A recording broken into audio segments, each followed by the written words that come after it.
നമസ്കാരം, തൊഴിൽജാലകത്തിലേക്ക് സ്വാഗതം. കേന്ദ്ര സർക്കാരിൽ 33,000-ലധികം ഒഴിവുകളാണ് ഇപ്പോൾ വന്നിട്ടുള്ളത്.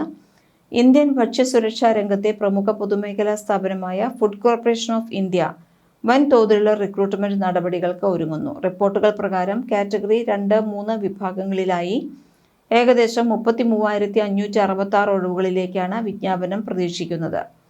സർക്കാർ ജോലി ആഗ്രഹിക്കുന്ന ഉദ്യോഗാർത്ഥികൾക്ക്, പ്രത്യേകിച്ച് ബിരുദധാരികൾക്ക് മികച്ച അവസരമാണ്. വിവിധ സോണുകളിലായി manager, assistant grade 3, general, depot, technical accounts, junior engineer, stenographer, typist തുടങ്ങിയ തസ്തികകളിലേക്കാണ് ഒഴിവുകളുള്ളത്. ഔദ്യോഗിക വിജ്ഞാപനം ഉടൻ പുറത്തിറങ്ങും. കാറ്റഗറി 3-ൽ അസിസ്റ്റന്റ് JE തസ്തികകളാണ്. ഏകദേശം 27,345 ഒഴിവുകളുണ്ട്. ഓരോ തസ്തികയും അനുസരിച്ച് വിദ്യാഭ്യാസ യോഗ്യതയിൽ മാറ്റമുണ്ട്. അസിസ്റ്റന്റ് ഗ്രേഡ് 3-ൽ ജനറൽ, ഡിപ്പോട്ട് വിഭാഗത്തിൽ ഏതെങ്കിലും വിഷയത്തിലുള്ള ബിരുദവും കമ്പ്യൂട്ടർ പരിജ്ഞാനവുമാണ് ആവശ്യം. മാനേജർ തസ്തികകളിലേക്ക് 60% മാർക്കോടെയുള്ള ബിരുദം അല്ലെങ്കിൽ പ്രൊഫഷണൽ യോഗ്യതകൾ ആവശ്യമാണ്. CA, ICWA, CS ഒക്കെയാണ് ആവശ്യമുള്ളത്. Junior engineer, civil, electrical, mechanical എഞ്ചിനീയറിംഗിൽ ബിരുദം അല്ലെങ്കിൽ ഡിപ്ലോമയുള്ളവർക്ക് അപേക്ഷിക്കാം. പ്രായപരിധി പൊതുവെ 18 വയസ്സ് മുതൽ 28 വയസ്സ് വരെയാണ്. മാനേജർ ഹിന്ദി തസ്തികയിലേക്ക് 35 വയസ്സ് വരെ അപേക്ഷിക്കാം. OBC വിഭാഗത്തിന് 3 വർഷവും SC/ST വിഭാഗത്തിന് 5 വർഷത്തെയും ഇളവുണ്ട്. അസിസ്റ്റന്റ് ഗ്രേഡ് 3-ലേക്ക് അക്കൗണ്ട്സ് കോമേഴ്സ് ബിരുദമാണ് ആവശ്യം. അസിസ്റ്റന്റ് ഗ്രേഡ് 3-ലേക്ക് ടെക്നിക്കൽ വിഭാഗത്തിലേക്ക് അഗ്രികൾച്ചർ ബിരുദമാണ് ആവശ്യം.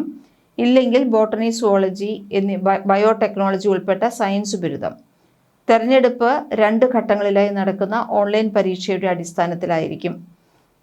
മാനേജർ തസ്തികയ്ക്ക് പരീക്ഷയ്ക്ക് പുറമെ ഇൻ്റർവ്യൂവും ഉണ്ടായിരിക്കും. ഫേസ് 1 പരീക്ഷയിൽ English language, reasoning, numerical aptitude, general studies എന്നിവയുണ്ടാകും. തെറ്റായ ഉത്തരങ്ങൾക്ക് നെഗറ്റീവ് മാർക്കിംഗ് ബാധകമാണ്.